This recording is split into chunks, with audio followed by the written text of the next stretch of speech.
Welcome back to the Simple Dad YouTube channel.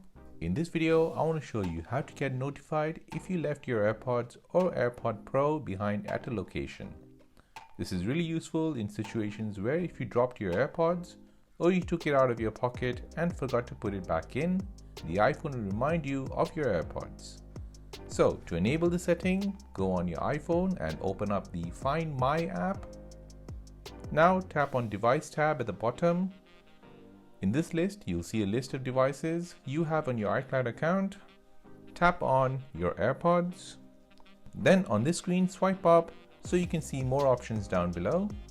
Where it says Notify When Left Behind, tap on it and enable the feature where it says Notify When Left Behind.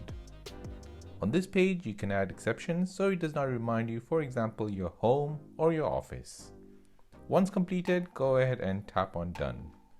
And that is how to get notified if you left your AirPods or AirPods Pro behind at a location.